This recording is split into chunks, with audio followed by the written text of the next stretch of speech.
Sa Diyos po ang lahat na karangalan sapagkat tayo po muli ay makapag-share ng mga salita po ng ating Panginoon. Isaiah chapter 46 verse 10. Sabi po dito, declaring the end from the beginning and from ancient times the things that are not yet done, saying, my counsel shall stand, and I will do all my pleasure. Sandali po tayong manalangin mga kapatid. Panginoon, marami pong salamat sa oportunidad pong ito na kami pong muli ay sama-sama po upang magpalakasan po sa isa't isa, Panginoon. Nawa, patuloy niyo po nawa kaming kilusin at pagpalain po ng inyo pong mga salita. Hayaan niyo po, Diyos, na kayo po ang siyang maitaas at ang inyong likod ang siyang maibaba, Lord. Salamat po na marami sa pangalan po ni Jesus. Amen. Okay. Ang ating paksa ngayong gabi, mga kapatid, may kinalaman po sa tinatawag na God is God, He does His will. No? Sapagkat ang sabi po dito ng ating Panginoon, my counsel shall stand, and I will do all my pleasure. So dito po ay walang duda na maliwanag po ang sinasabi po ng ating Panginoon na siya po ay isang soberanong Diyos. No? Pag sabing soberano o sovereign God, ay siya po ay makapangyarihan sa lahat. Nagagawa niya ang lahat ng mga bagay. At siya ay Diyos na walang hanggang Diyos. Kaya sa atin pong patuloy na pag-aaral po ng mga salita ng ating Panginoon, ito po ay karugtong po ito ng ipinangaral po ng ating kapatid Elder Rene, yung kung saan po ay God is God, He does His will. Ang Diyos ay Diyos, nagagawa niya ang kanyang nais o kalooban. Pag sinabi pong God is God, ibig sabihin, hindi ho nagbabago ang kanyang pagka-Diyos. No? Siya po mula noon, ngayon, at magpakailanman. No? He does His sovereign will. No? Pag sabi hong soberanong Diyos, ay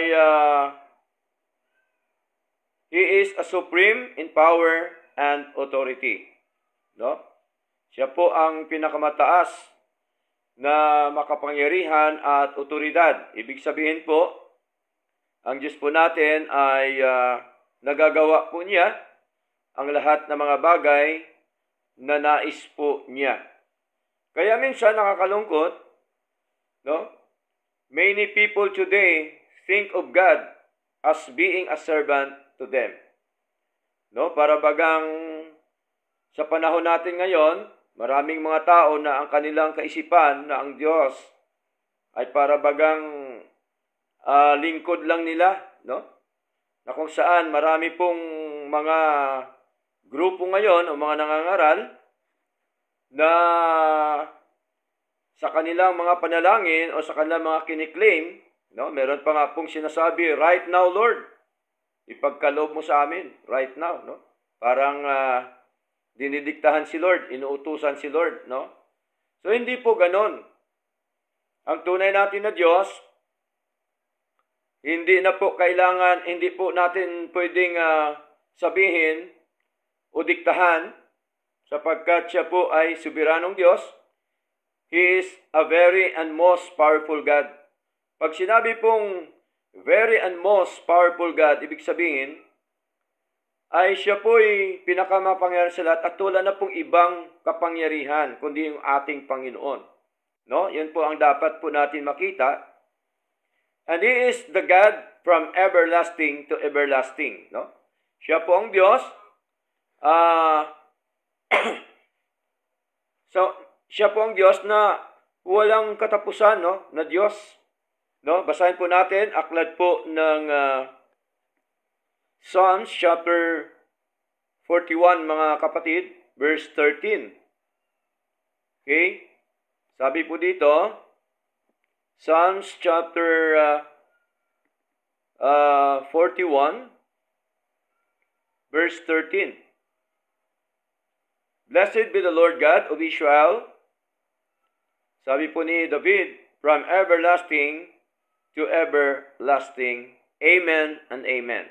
Purihin ang Panginoon, ang Diyos ng Israel, mula sa walang pasimula at hanggang sa walang hanggan. Siya nawa at siya nawa. So dito, makita ho natin na talaga pong ang Diyos natin, na ating paglingkuran, siya po ang Diyos na walang hanggang Diyos. No? Kaya ho, hindi pwedeng magbago ang kanyang pagka-Diyos, sapagkat siya po ay everlasting God, no? Hindi lamang po 'yon, mga kapatid, kundi siya din po ay tinatawag na everlasting love, yung ating Panginoon, no? Yung kanyang pag-ibig po sa atin ay walang hanggan pag-ibig. Kaya sabi po dito sa Jeremiah, basahin po natin, mga kapatid, no? Jeremiah chapter 31, verse 3. Okay? Sabi po dito, the Lord hath appeared of all unto me. Sabi po ni Jeremiah, saying, Yea, I have loved thee with an everlasting love. Therefore, with loving kindness have I drawn thee. Ang Panginoon ay napakita ng una sa akin na nagsasabi, Oo, iniibig kita ng walang hanggang pag-ibig, kaya't ako'y lumapit sa iyo na may kagandahang loob. Amen. Purihin po ang Diyos sapagkat pinakita po ng ating Panginoon, sinabi po ng ating Panginoon na meron po siyang tinatawag na walang hanggang pag-ibig. No? Kaya ang pag-ibig ng Diyos sa atin, mga kapatid, no, maliwanag na ang pag-ibig niya na kung saan ay atin pong nakita sa ating paglilingkod na ito po yung walang hanggang pag-ibig po. Kaya mula nung tayo po ay ipinanganak sa mundo po ito, no? Mula po sa simula ng mundo ay umiiral po yung pag-ibig po ng ating Panginoon hanggang sa ating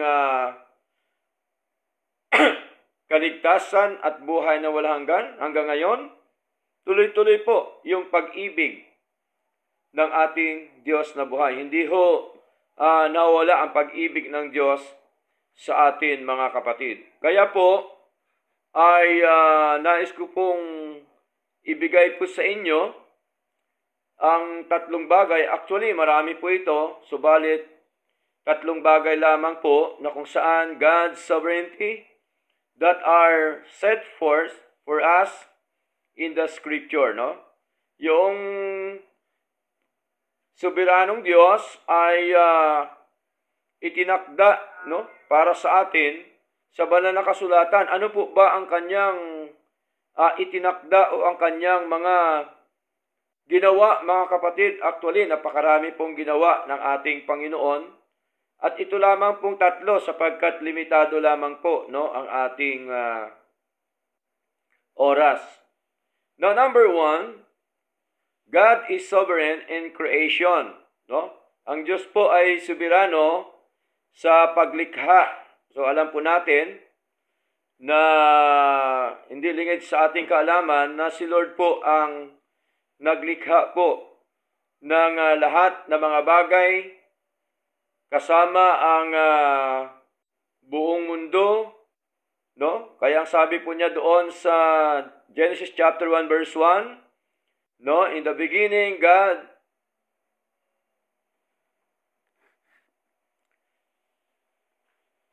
Sabi po ng ating Panginoon, mga kapatid, in the beginning, God created in heaven and the earth, no? Malinaw po 'yon. Na kung saan po ay siya po ang naglikha, no? Hindi lamang po ang mundo, no? Maging po yung ating buhay. Siya din po ang may akda, siya ang lumikha din po sa atin, no? So meaning to say, mga kapatid, God is the creator, owner, author, founder, and the builder of all things in this world. So, malinaw po na talaga hong siya po ang lumikha, ang may-ari, ang pinanggalingan, siya ang nagtayo, no, ng lahat ng mga bagay sa mundo po ito. Kaya dapat po nating patuloy na sundin, respetuhin ang ating Diyos sapagkat siya po ang lahat-lahat sa buhay po natin, no? At wala po tayong may pag-aari, no, sa ating buhay na ito dito po sa mundo. Ang may-ari po lahat, walang iba kundi ang ating Diyos. Kaya God is sovereign in creation, no? Soberano po siya sa paglikha ng lahat ng mga bagay sa mundong ito, no? Kaya ang sabi po doon sa John chapter 1 verse 1, in the beginning was the Word, and the Word was with God, and the Word was God. Sa pasimula ay ang Berbo, at ang Berbo ay suma sa Diyos, at ang Berbo ay Diyos, no? Yun po ang sinabi po ng ating kapatid na diyan po sa Bagong Tipan, no? At kanya pong pinatunayan na kung saan po ay ang ating Diyos, siya po ang Diyos na simula, no? Okay? At ang sabi po dito sa verse 2, the same was in the beginning with God. Okay? Ito rin ng pasimulay suma sa Diyos. So ito po, mga kapatid, malinaw na siya po ang gumawa ng lahat ng mga bagay sa mundo ito, no? God is sovereign in creation. At tingnan po natin ang aklat po ng Hebreo, chapter 1 verse 10. Hebreo chapter 1 verse 10. Sabi po dito, and thou, Lord, in the beginning hast laid the foundation of the earth, and the heavens are the works of thine hands.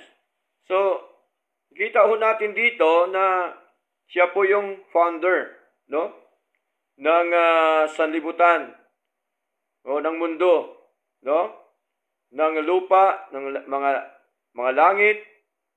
Ito daw ang sabi po ng ating kapatid na Pablo ay malinaw po na ang lahat po ito ay gawa ng kanyang mga kamay, no? So walang duda po na dapat po nating paniwalaan, God is God. He does His will. Nagagawa niya ang lahat ng mga bagay sa mundo pong ito. Okay? Kaya wala pong imposible po sa ating Panginoon. Now, number 2, mga kapatid, ay God is sovereign of eternal salvation. So, kung tayo naniniwala na ang Diyos ay siyang gumawa ng lahat ng mga bagay sa mundo pong ito, dapat din po natin paniwalaan na ang Diyos ay soberano sa ating kaligtasan at buhay na walang hanggan. No, dapat din po nating sampalatayanan po ito, dapat po nating paniwalaan po ito sapagkat wala pong imposible sa ating Panginoon, no? Kaya nakakalungkot, no? Pagka ipangaral mo ito, ay marami pong naniniwala sa soberanong Diyos. Subalit, pagka ipangaral mo na yung election, yung chosen, na ito naman po ay biblical, itinuro po ng ating Panginoon, no? Ito po ay tinuro na ng ating kapatid na Elder Rene noong last week. So, napaka-importante po ito, no, sa buhay po natin, sa ating pananampalataya, sa ating paglilingkod po sa ating Panginoon. Dapat malinaw po sa atin, mga kapatid, yung tinatawag po na eternal salvation. Hebrew chapter 5, verse 9. Sabi po dito, basahin po natin, Hebrew chapter 5, verse 9. Sabi po dito, and being made perfect, He became the author of eternal salvation. Okay? Tinutukoy po dito ang ating Panginoon, ang ating Diyos. No? He became the author of eternal salvation unto all them that obey Him. Ibig sabihin po ay yung mga iniligtas ng ating Panginoon, sila po yung tagasunod o sumusunod sa ating Panginoon. No, katulad po natin, syempre, kapag ka merong mga gawain, sundin natin ang ating Panginoon. No? Hindi naman tayo sumusunod sa pastor, di ba? Sa Panginoon po tayo sumusunod. Pero of course, dahil tayo ay sumusunod sa Panginoon, sumunod din tayo sa lingkod ng ating Panginoon. But ang pinaka-buod po diyan, ang atin pong sinusunod yung ating Diyos. Kaya po tayo ay nagkaroon ng tinatawag na fellowship, palakasan sa isa't isa, kasi ito po ang nais po ng ating Panginoon. No? At ang gusto po ni Lord ay tayo po ay lumago, no, sa ating paglilingkod na ito, kasi minsan hindi mo maiwasan na may mga nagtatanong po sa atin, no? Basahin po natin 1 Peter chapter 3 verse 15. Sabi po dito, but sanctify the Lord God in your hearts, and be ready always to give an answer to every man that asketh you a reason of the hope that is in you, with meekness and fear. Tingnan niyo po, no? Kailangan pala daw maging handa tayo, no? Lagi tayong handa sa pagsagot sa bawat tao na humihingi sa atin ng katwiran ng ating Panginoon. So, ibig sabihin, kailangan lagi tayo aware, lagi tayo handa, lagi tayo tinatawag po na magbigay, no, ng mga kasagutan sa mga taong nagtatanong po sa atin, mga kapatid. So, dito po dapat magpakalalim po tayo sa kaligtasan at buhay ng walang hanggan, no? Sapagkat ito po ay soberano po ito na ibinigay po ng Diyos sa atin, biyaya po ng Diyos na ibinigay po sa atin. Ito po yung election or chosen, redemption, and regeneration. So malinaw po, no, na sa election napakarami pong talata, no? Kaya nakakalungkot, maraming mga ngaral ngayon ay hindi pinaniniwalaan yung election. Sabi pa nga ng iba, ang election daw ay sa demonyo, no? So kung ganun po ang kanilang paniniwala o kanilang assumption dito po sa salita po ng ating Panginoon, ibig sabihin, parang bagang sinasabi lang din nila na si Pablo ay sa diablo, no? Kasi ito po, mga sulat po ito ni Pablo, no? Napakarami po tungkol sa tinatawag po na regeneration, tinatawag po na election or chosen, redemption, and regeneration, no? Nais ko lamang pong anuin po natin, basahin po natin. Actually, naipangaral na po ito ni Elder Rene. Subalit, napakasarap po na balik-balikan. Ito po yung mga aral po no ng ating Panginoon, mga kapatid, no. 2 Thessalonians chapter 2 verse 13. Sabi po dito, "But we are bound to give thanks always to God for you, brethren, beloved of the Lord." Natandaan po natin, naka-address po ito sa mga brethren, no, sa mga kapatid, no, na minamahal sa Panginoon, sabi ni Pablo. Because God hath from the beginning chosen you to salvation through sanctification of the Spirit and belief of the truth. So dito, bago tayo pala sumampalataya sa katotohanan, malinaw, una po yung pagpili sa atin ng Diyos. No? Kasi maliwanag na because God hath from the beginning chosen you to salvation. So pagkatapos, of course, kasunod po doon yung tinatawag po na belief, no, of the truth, pananampalataya sa katotohanan. Kaya tama po ang sabi po dito sa aklat po ng Acts, no? Basahin po natin. Acts chapter 13 verse 48.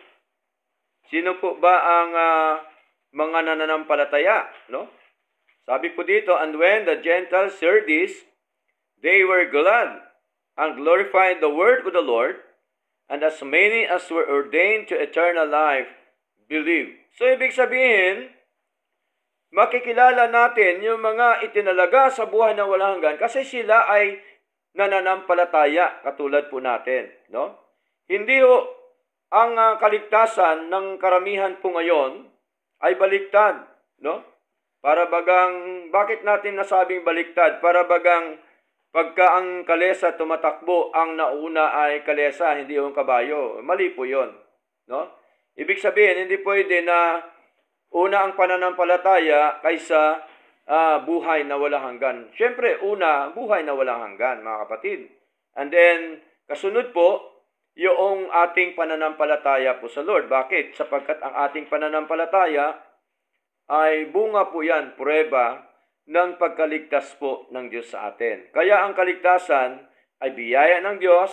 Yan po isa sa mga soberano po ng ating Panginoon na dapat po natin makita, mga minamahal.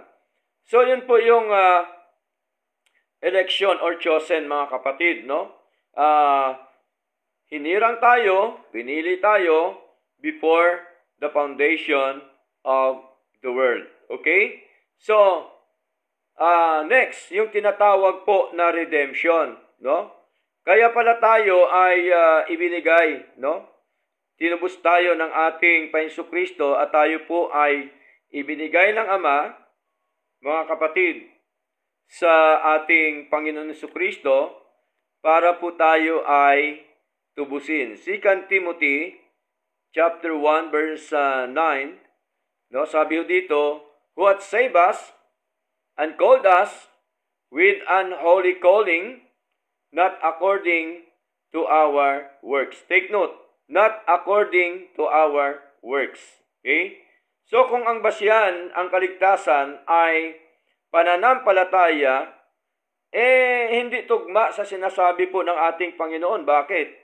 Sapagkat sabi ho dito, not according to our works, no? Kasi kung ikaw isang mananampalataya, ang pananampalataya pong ito may kasama pong gawa. Dapat. Pero ang sabi ni Lord, not according to our works. Malinaw po. But according to His own purpose and grace. Kaya ang dahilan kung bakit tayo iniligtas ng Panginoon, dahil po sa Kanyang sariling layunin at biyaya, no? Which was given us in Christ Jesus before the world began. So tayo, binigay na po ng Ama kay Kristo. Malinaw, which was given us in Christ Jesus before the world began. So binigay na tayo, no? Bago pa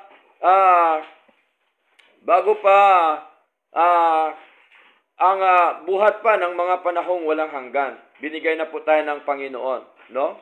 So sa ating Panginoon Kristo, ano po ang katibayan? Dito po sa aklat ng John, basahin po natin, Okay? John chapter 6, no? Verse 37. Sabi po dito, all that the Father giveth me shall come to me. Tingnan niyo po, no? Si Christ po ang nagsasalita po dito, ating Paiso Kristo. And him that cometh to me, I will in now wise cast out. Ang lahat na binigay sa akin ng Ama, tayo po yon na tinubos ni Kristo, no? Ay magsisilapit sa akin, no? Kaya tayo ay malapit sa ating Panginoon, no? Kaya tayo laging sumusunod sa ating Panginoon.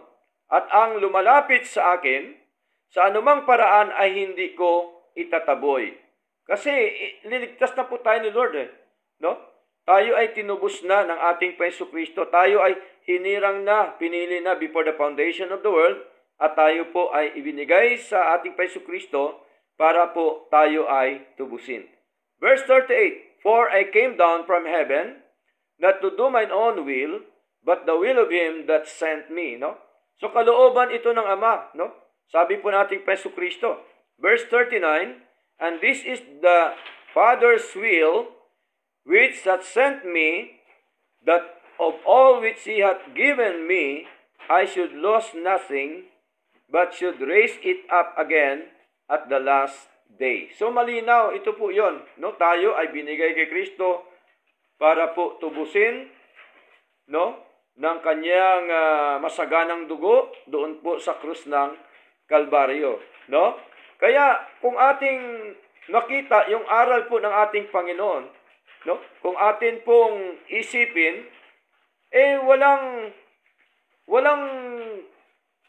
walang bahagi ang tao, no? Sa kaligtasan at buhay ng walang hanggan. Ang gumawa po nito, walang iba po kundi ang ating Panginoon. Kaya nga po may binanggit po dito si Pablo sa aklat po ng Hebreo chapter 9 verse 12, no? No, may binanggit po siya na eternal redemption. Okay? Walang hanggang katubusan, no? Sapagkat binigyan tayo ng tinatawag po, sapagkat tayo po ay tinubos, no, ng ating Panginoon Kristo. Basahin po natin Hebreo chapter 9, mga kapatid, okay? Verse 12, no? Anong sabi po dito? Hebreo chapter 9 verse 12. Okay? Sabi po dito, neither by the blood of goats and calves, but by his own blood, he entered in once into the holy place, having obtained eternal redemption for us. Tingnan niyo po, malinaw, eternal redemption, no? Walang hanggang katubusan, mga kapatid. Ang pagtubos sa atin ng ating Panginoon Kristo. Bakit? Sapagkat before the foundation of the world, ay pinili na tayo ng Diyos, hinirang na tayo ng Diyos, at tayo, bilang mga hinirang, syempre, of course, kailangan, meron pong ebidensya, no? Ng pagligtas ng Diyos sa atin. Kaya tayo, ibinigay ng Ama sa ating Panginoon Kristo upang tubusin. Kaya ang pagtubos sa atin ng ating Panginoon, ito po yung tinatawag na eternal salvation. Kaya, pwede rin natin sabihin na eternal salvation. Okay? So, malinaw po yan, ang pagtubos sa atin, na ating Panginoon Kristo. Dapat malinaw po sa atin na wala hong ginawa ang tao po dito. Ang gumawa, yung ating Diyos, mga kapatid. No? Next, election or chosen, redemption. Pangatlo, yung tinatawag na regeneration. Okay? So, basahin po natin ang aklat po ng John chapter 1. So, ito lagi ang kanilang binabasa at ang kanilang pinapangaral, no? Kahit tayo noon na budol po dito, mga kapatid, no? John chapter 1 verse 12. Sabi po dito, but as many as receive him, to them gave He power to become the sons of God, even to them that believe on His name. Hanggang dito lang po, ayaw nilang basahin ang verse 13. Ituloy natin sa verse 13. Sino ba yon ang mga binigyan ng karapatan na anak ng Diyos? Ito po, verse 13. Which were born not of blood, nor of the will of the flesh, nor of the will of man, but of God. Malinaw. We are not saved by any human means, mga kapatid. We are not saved by our human bloodline. We are not saved by the keeping of the law, the exercise of our faith, our acceptance of Christ, a sinner's prayer, walking in the aisles and altar call, or any other thing done by our own will. Hindi po tayo naligtas dahil dito, mga kapatid. Tayo po ay ipinanganak ng Diyos. Okay? Hindi po sa laman, no? Hindi po sa bloodline, no? Hindi sa gusto ng tao. Okay? Kundi tayo po'y naligtas dahil tayo po ay tinubos ni Kristo, dahil tayo po ay hinirang ng Ama before the foundation of the world, at tayo po ay tinubos nating Panginoon Kristo, at tayo po ay born again ng Espiritu ng Diyos. So malinaw po yan, mga kapatid. It was by God's will and not of man's will. Okay? Hindi po kalooban ng tao para maligtas ang kapwa-tao, kundi ito po ay kalooban ng ating Panginoon, no? Kaya ang born again hindi po ito dapat ipangaral na makinig lamang tayo ng salita ng Diyos para tayo ma-born again. Hindi po. No, ang iba namang aral ay magpabautismo tayo para ma-born again. Hindi po yon, mga kapatid. Mali po yon, mga minamahal. Sapagkat ang born again ay gawa po ng kapangyarihan ng Diyos. So sa madaling salita, ay hindi po tayo naniniwala ng tinatawag po na gospel regeneration. Sapagkat malinaw po na dapat po tayong maniwala sa tinatawag po na spirit regeneration. Ang nag-born again sa atin, ang Espiritu ng Diyos. Hindi po yung salita ng Diyos. Hindi po yung pagdidikta ng pastor. Hindi po yung pagpabautismo. Hindi po. Hindi po yun sa performance o ginagawa ng tao. Hindi po, mga kapatid. No? Tayo po ay ipinanganak ng banal na Espiritu. At ang gospel, ito po yung gospel ay hindi po regeneration ang tawag dito, kundi conversion, mga kapatid. No? Nako-convert tayo ng Panginoon sa pamamagitan po ng kanyang mga salita. Kaya hindi natin pwedeng sabihin na i-convert natin ang tao. No, hindi po. Wala tayong kakayanan na i-convert natin ang tao. No? Ang may kakayanan lamang po, yung Diyos at saka yung kanyang mga salita, of course, ay ating ipangaral, mga kapatid. Okay? So, malinaw na dito po ay ay makita ho natin ang tinatawag po na spiritual birth o regeneration po, no? Na kung saan po spiritual birth is not the works of men, but the works of God, no? Hindi po ito gawa ng tao, ang born again, kundi ito po ay gawa ng Diyos.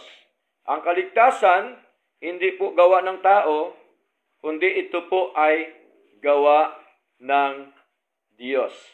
Spiritual birth is not the will of the flesh, nor of the will of man, but of God. Ito po ay kalooban ng Diyos, ginawa po ng Diyos, yung tinatawag po mga kapatid na regeneration. Next, pangatlo, no? Pangatlo po,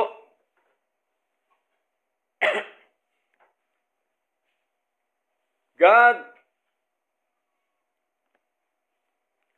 is sovereign to those He choose to be His servant. No? Maging po sa pagiging servant ay soberano din po ang Diyos. Siya din po ang tumatawag po sa atin, mga kapatid. Kaya ang pagpapastor, hindi po ito profession, no?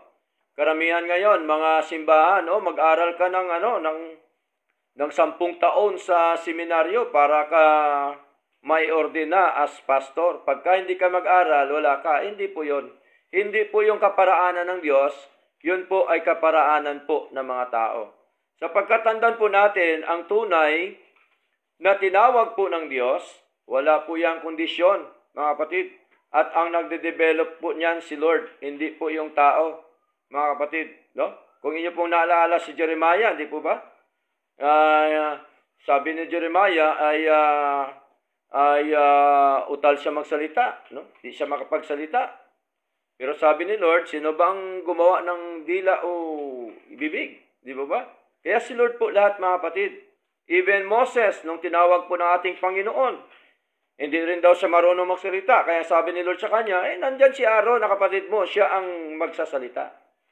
So, mula noon, ay dinevelop po siya ng ating Panginoon. Ang nagde-develop po ang Lord, hindi po yung school. Hindi po yung pastor.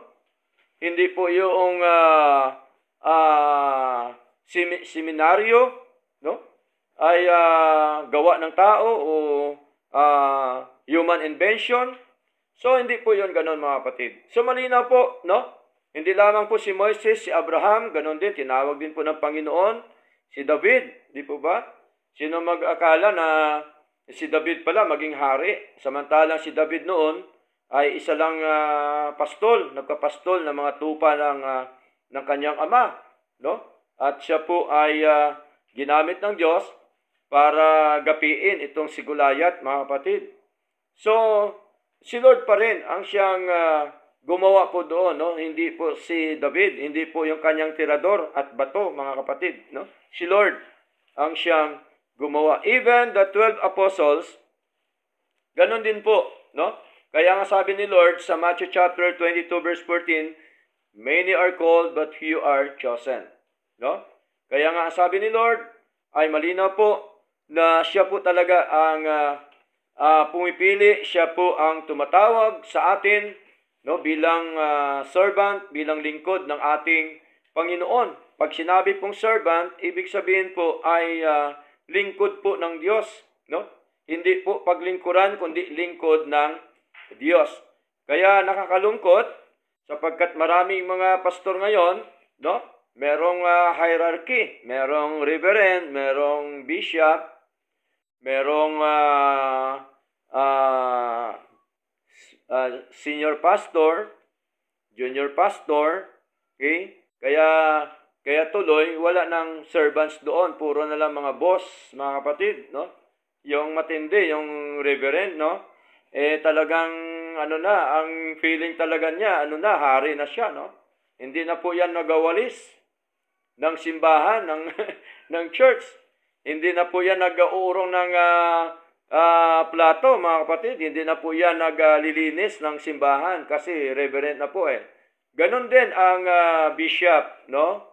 At ang bishop, lagi na lang busy yan sa shop, mga kapatid. No? Hindi na po yan gumagawa sa church, mga minamahal. So, hindi ganon ang klase pong pagtawag po ng ating Panginoon. Sapagkat alam po natin, mga kapatid, na ang tunay na pastor ay hindi po tinulak, hindi propesyon.